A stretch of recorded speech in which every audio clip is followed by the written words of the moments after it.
Leo, hi, welcome to Mystic Queen PH. Titignan natin what's coming to you sa second half ng 2025, so from July to December 2025. So, if you're interested in private readings, meron tayong link sa description at sa pinned comment. Pakicheck nyo na lang information kung paano mag-book for a private reading. And please subscribe to our channel to show your support, like, share this video, at comment na rin kayo kung kayo ay naka-resonate.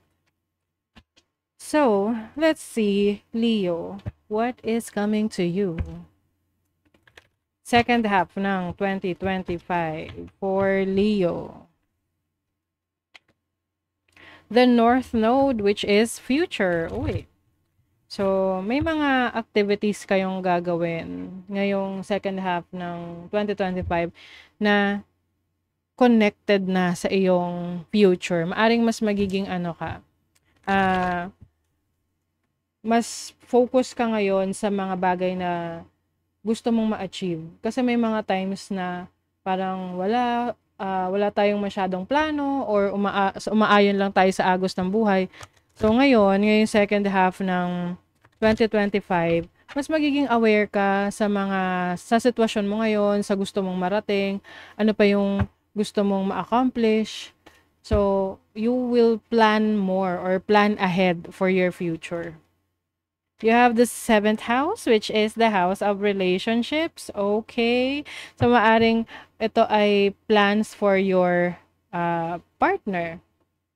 Kung kayo ay in a relationship right now, pwedeng nagpaplano na kayo ng partner mo na magpakasal, mag-settle down, magsama na. You also have series which is about nurturing. Okay. So, yung iba naman, ang 7th house, hindi lang naman siya romantic relationship. This can also mean your business partnership and your relationship to your close family, no? Or friends. I think sa ngayon, mas focus ka rin sa yung mga totoong connections, hindi yung parang sa ano lang, yung kumbaga, mga mabababaw na relationship, iniiwasan mo na yon. Mas focus ka sa mga deeper relationships and deeper connections. Kasi alam mo na sila ay tutulong sa'yo, no? Sa future mo. Kumbaga, mas seryoso ka ngayon in handling situations like relationship, partnership, ganyan. Let's see what else. For Leo, second half ng December ng 2025. Okay. Ooh, Knight of Cups. Mukhang love is in the air, ah. Oh my God. Okay, the world. So, some of you, Leo, maaring you are connecting with a foreigner o kaya nasa long distance relationship. Oo. Or pwedeng makikilala nyo siya sa ibang bansa. There's an offer of love. Oh.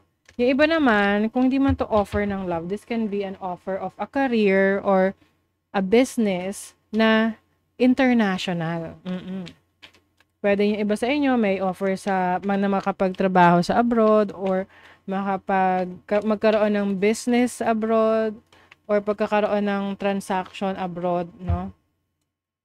Let's say you are a virtual assistant, tapos ang iyong client nasa US, 'di ba?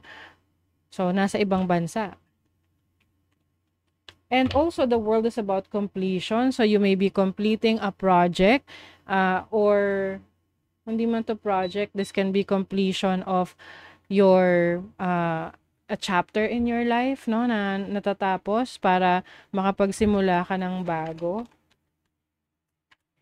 And itong ending na to, this is a good ending kasi ibig sabihin natapos mo talaga. Para siyang kontrata na okay, patapos na yung kontrata and na-accomplish mo yung sinasabi ng kontrata, yung kailangan mong ma-deliver for the contract. So now, you are about to start another mission. Oh, you have the 3 of Pentacles, the 10 of Pentacles, and the Emperor. Wow, ang ganda. So, the 3 of Pentacles is collaboration, working with others, and also expansion. So, yung iba sa inyo, maaring mag-expand kayo ng inyong career, ng business ninyo, I also see a certain position, no, mataas na position sa trabaho with the Emperor here. So, pwedeng kayo ay mapopromote in the next 6 months, no, from July to December 2025. Meron kang leadership role sa trabaho mo, sa career mo, or even sa business mo, mas nare-recognize ka na, yung negosyo mo, mas umuunlad, mas lumalago. And with the Ten of Pentacles here, this is stability sa finances. This is also about properties. So, yung iba sa inyo, itong time frame na to, July to December 2025, maaring ikaw ay makakapag-pundar ng mga assets, ari-arian, lupa, bahay. Mas makakapag-ipon ka pa. Mas marami ka may ipon, unlike a few months ago, no? So, mas magiging maganda ang pasok ng pera para sa inyo dahil mas seryoso kayo ngayon, mas determinado kayo na may mangyari, no? Na meron kayong ma-achieve.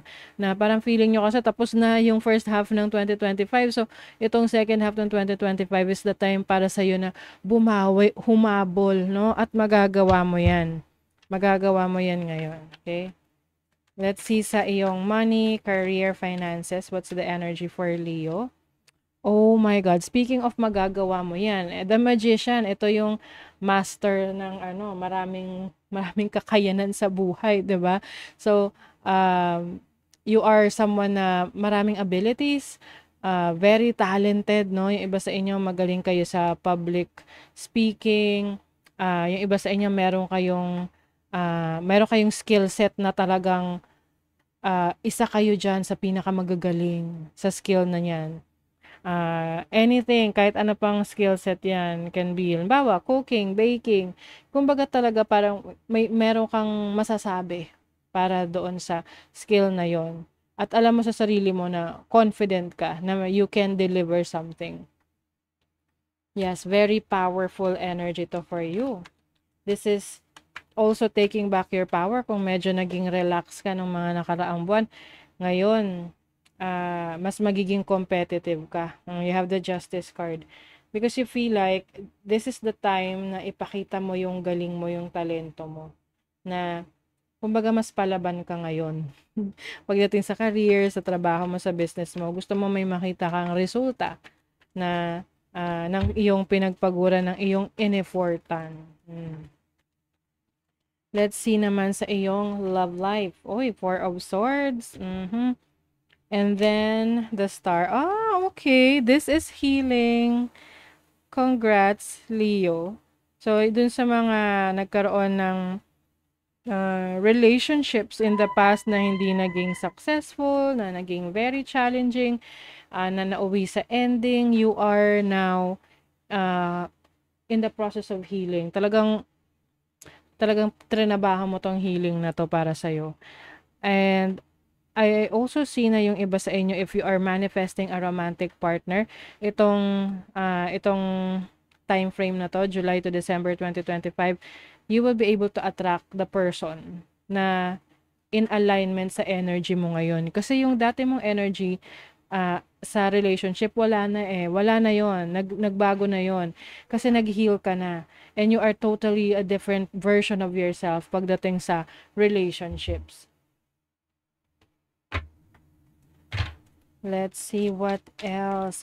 At ano rin to, hindi lang rin to sa romantic, no? Pwede rin to sa family, sa mga connections, ganyan. You have healed from that, no? Kung meron kang hindi naging successful na connection. Money will be coming to you. Wow, ang ganda naman. O, diba? That really makes sense. Kasi yun ang lumabas kanina dito. Pwede tong mga unexpected money, unexpected opportunities. Grabe, Leo, you're going to be very successful. I-claim nyo na to. Oh my God, successful na sa career. I'm telling you right now. Oh my God. Oh, indecisiveness, allowing your life to ramble endlessly. So, maaring may mga times na hindi ka makapag-decide. Oo. So, ito yung kailangan mong iwasan, yung pagpo-procrastinate, or parang, alam mo yung paralysis of the analysis, na sa kaka-overthink mo ng isang bagay, hindi ka tuloy makapag-decide at walang nagiging direction yung gusto mong gawin. So, yun yung iwasan mo. Kasi napakaganda ng energies for you, especially sa career path mo. May mga bagong career, trabaho, and even sa relationships. You are now healed. Release your guilt. Oh my God. So, part ng healing ninyo is to release yung guilt. Kasi minsan sinisisi natin yung sarili natin dahil sa mga naging problema sa connections ninyo. But you have to release that kasi lahat naman ng tao nagkakamali, no? Ang importante, hindi siya intentional, no? Okay? So, that is your reading, Leo. Thank you so much. See you again.